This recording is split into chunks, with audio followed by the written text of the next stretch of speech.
All right. Night recap. First time this season we get to do this again. SEC power rankings. Not even all the games are in the book, but I'm not waiting for Kentucky. They took too damn long. They're up 24-0. Right at halftime just ended in Lexington. And then, of course, we got the LSU. Don't forget LSU game Sunday. We're going to be doing a watch-along live on the channel. So we're going to do the show as normal, and then we're going to do the LSU watch-along after. But they're saying I'm drunk. Not yet. Not yet. But I am going to drink one out here. Thanks to Cousin Ollie for sending us this way. I'm drinking one out for you, Billy Napier. You know, it was kind of like when Jimbo got fired last year. I drank a beer. I think it was like 8 o'clock in the morning. Sometimes you got to drink one of these guys because you just never know when's the last time you get to celebrate one of their losses. This one's for you, Billy. Updated SEC power rankings. That's good stuff. All right, let's get into updated SEC power rankings. And if it's your first time watching, very simple. Very simple. Confuses the hell out of you every time, though. If Team A meets Team B on a neutral field, who am I picking to win that game? That's how I do the power rankings. So dead last, absolute worst team in the SEC. We've not even seen Kentucky play a full game. We've not even seen LSU take a full snap. But it's obvious. Who's the worst damn team in the SEC? It's Billy and his Florida Gators. One more to you, you bastard. How long is Billy Napier going to be around? A month? They may as well get in front of it and just let him go. Especially if he loses to Texas A&M at home. Pathetic, god-awful offense we just saw. I mean, this is disgraceful. But Florida, you're dead last. Your fans will probably say that's a little too high. So all the off-season hype and all that bullshit, nothing. Are we even sure they beat Samford next week? Not Stanford. They're playing Samford. I'm not sure Florida beats Samford next week. I think last time they played them, they barely beat them. And I think that was in the glory years of the Dan Mullen era. So Florida, you're dead last until further notice. I don't care if you beat Samford. You're probably not moving up this list. You got a lot of work to do. Number 15, not far behind. Hell, they won their game. They shouldn't have. South Carolina. Already starting to hear from South Carolina fans that are apologizing to Cousin Shane for bashing old Beamer, saying he needs to get his ass run, which he probably will here soon. Just a god-awful performance against Old Dominion. You win the turnover battle by 3, and you still damn near lose that football. Anybody that missed it, South Carolina opened the game. They forced a turnover of Old Dominion. They got the ball, I think, at the 3-yard. It was at the 2 or the 3-yard line. It took them 3 plays to score, and I believe that was the only offensive touchdown until late in the game. And I mean, all this hype. We tried to warn you when they hired that offensive coordinator. He's awful. Yet, I don't know. Fans can talk themselves into anything. But the offense is garbage. They have no receivers. The offensive line's not any better. Rocket Sanders is solid, but that's about all they got. South Carolina, good luck. Next week at Kentucky, you're going to need it. And then I just got LSU TBD. They'll move way up this list probably if they beat Southern Cal like we anticipate they will. Number 13, Mississippi State. Great debut. A lot better than I anticipated against Eastern Kentucky. Won 56-7.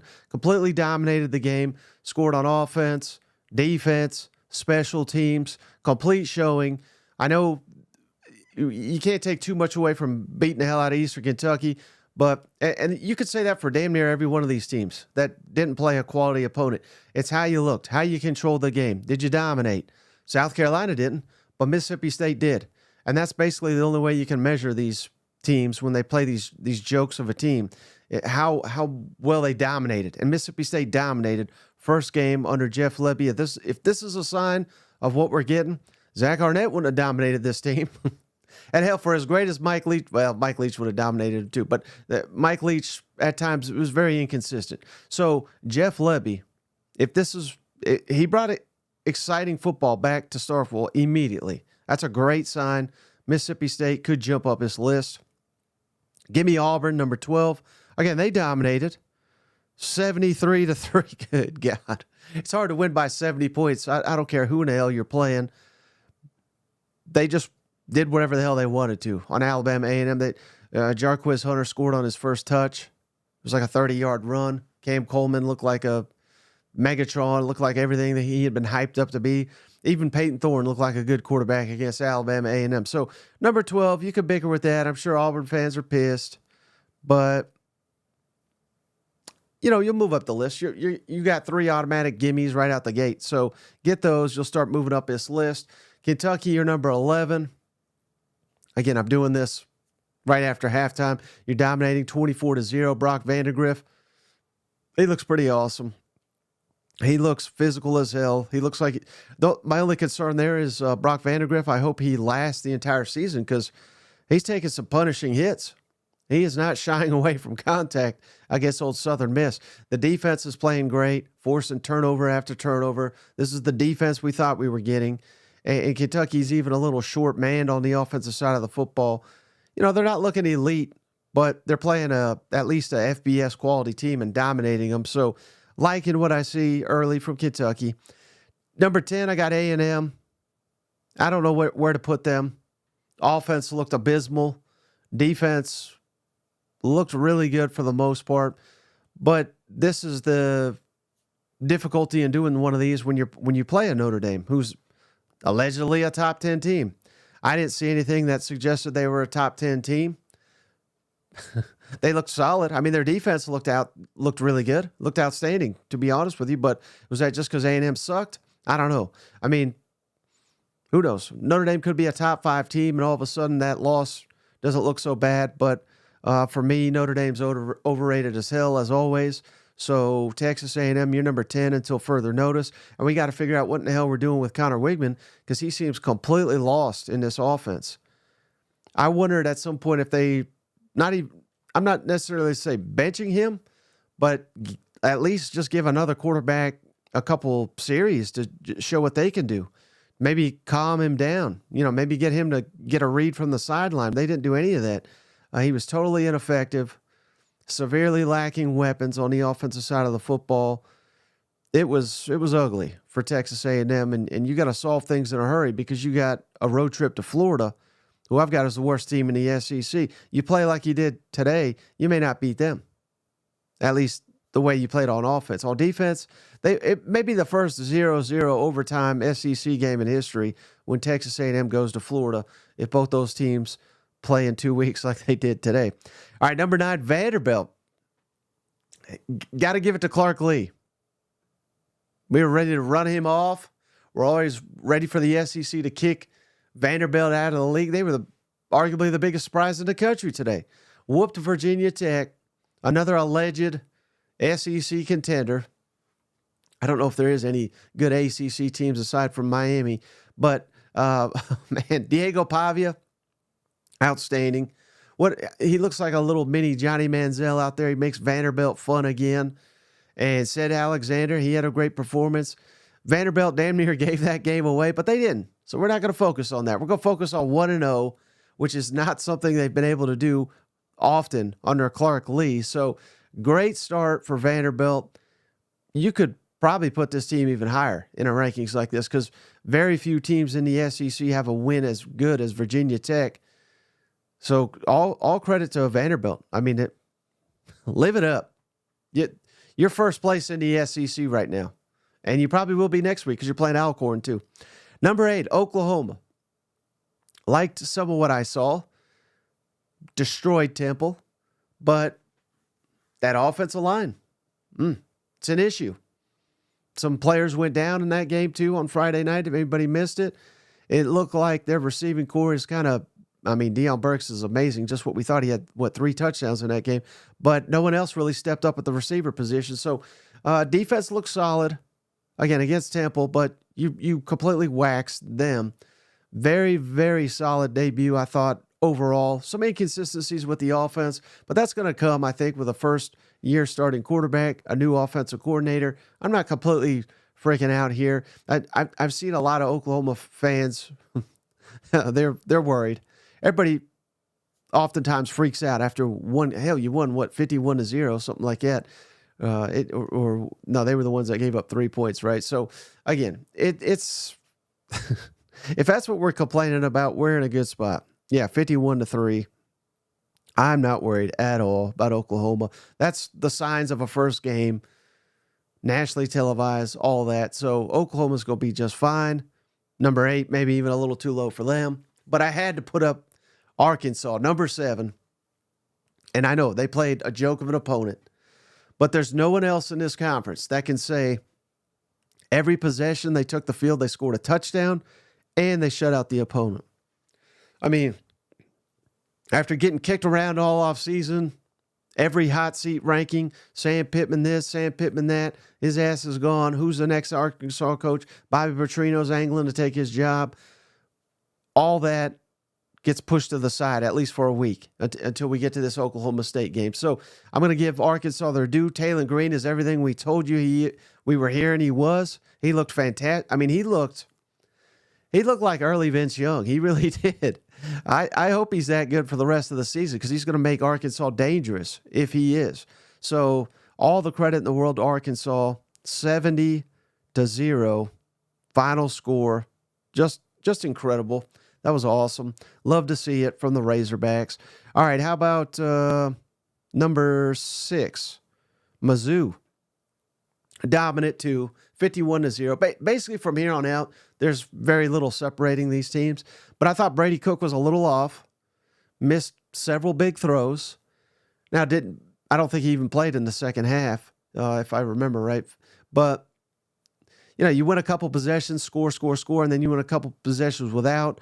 And then it really seemed like right before halftime they wanted to score. They got it done. So maybe they, had they left the first team out there, they would have scored 60, 70 like Arkansas too. But they certainly took their foot off the gas. I'm not worried about Missouri. The defense, which everyone was pointing at and saying that could be a real issue, they looked great. So nothing really bad to say about Missouri other than Brady Cook looked a little off. And that's, again, that can happen first game, not freaking out. He was off to start last season, and he was one of the best quarterbacks in the SEC by the end of the season. So not concerned there. Tennessee, number 5. My God, Nico, 69-3. Nice. Just beat the hell out of I was about to say Chicago, Chattanooga.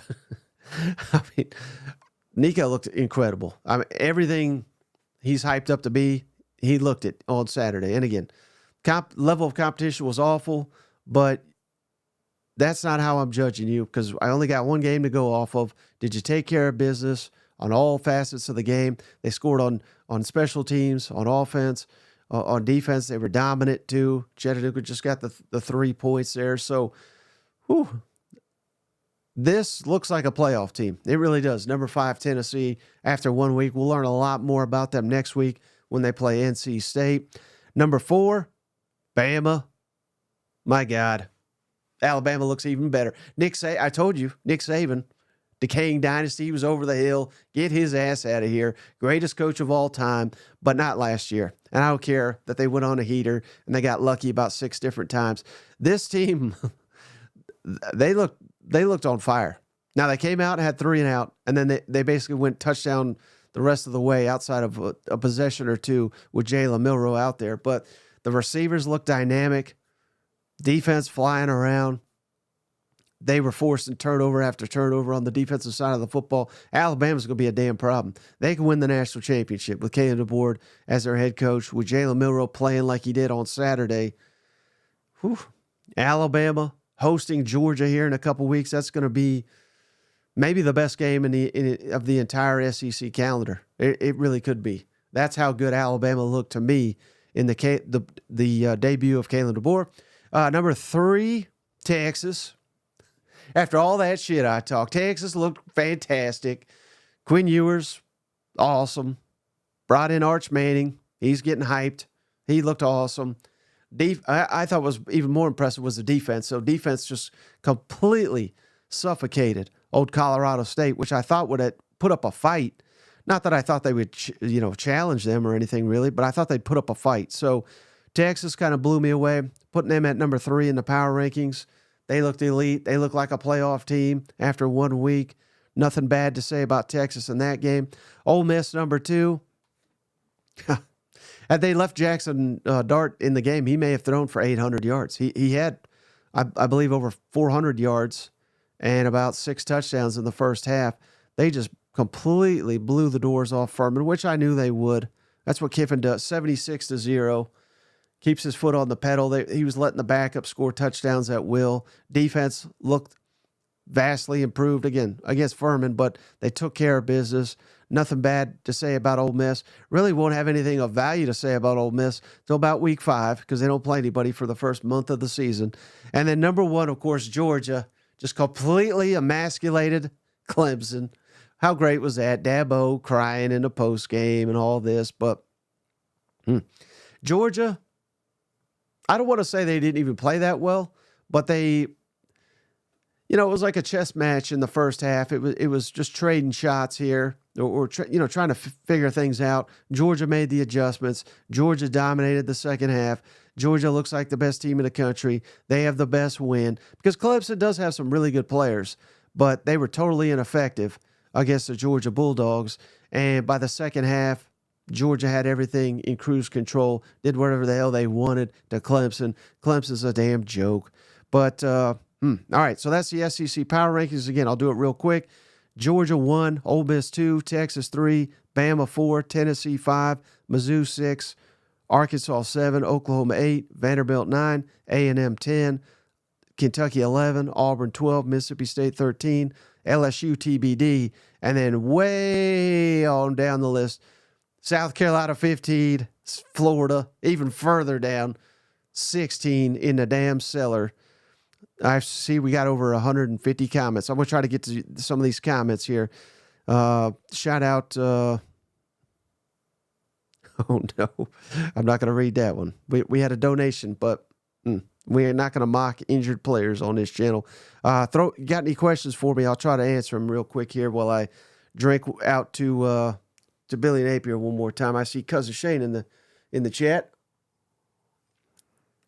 He says, he sucked me in. I knew it. I'm out on A&M. Quarterback room needs to be shook up this week. Shane was firing coaches after one series, so I don't know how much I believe in him. I'm trying to think of who it was. I think he was out on DeBoer after one series. He's firing everybody after one game. People saying Jimbo to Florida. As bad as Billy Napier is, I think he's an upgrade over Jimbo. Let's see what else we got here. How do you feel about Florida against Mississippi State now? I mean, Mississippi State probably roll them, right? Since Starkville. How far away? We got a couple weeks till that one. I'm going to throw up a schedule here. But now that we've seen what we've seen, will Florida beat Samford? Not a given, but I'll give them that one. Texas A&M. Probably lean towards Texas A&M at this point in time. And then at Mississippi State, that's when we got to fire Billy Napier. If we lose to A&M, we lose at Mississippi State because we don't want to lose to Central Florida, but if we do it with an interim, we can spin it as we didn't have our head coach. You know what I mean? So get a head start on that coaching search. DH, no, never said A&M was a playoff team. Pull the tape on that one. Never had that. Let's see. Rink says, give it to me straight. Think Arkansas has a chance against Oklahoma State next week? Absolutely. Come on, that's all the mullet does is blow games he shouldn't do. Do they have a chance? Absolutely. Are they the favorites? No. But, I mean, I'm bought in. 70-0 opening game. Taylor Green, he's amazing. So, I think Arkansas's got a better quarterback than Oklahoma State, certainly. Now, Oklahoma State's got a better running back, but I don't know. We'll see. How good is Arkansas defense really? Just got a shutout. We'll find out next week. Should Florida keep Lagway starting or give it back to Mertz when he's healthy? Yeah. Whew. Again, maybe Miami is just really good. I think you got to stick with Mertz for now. But because I don't know that you can win with Lagway. I really don't. Now, maybe by the end of the season, different story. Different story. Here we go. New Florida staff. Jimbo as head coach. Mullen as offensive coordinator. Muschamp as defensive coordinator. That could work, except for Jimbo as head coach. We can't have him in there. Who gets fired first? See, why we even got Pittman in here? Napier, Pittman. You got the wrong one. Oh, wait, no, right there. It's probably Beamer. Probably Beamer. The professor was right again. I don't know why we doubt this man. He called it months ago.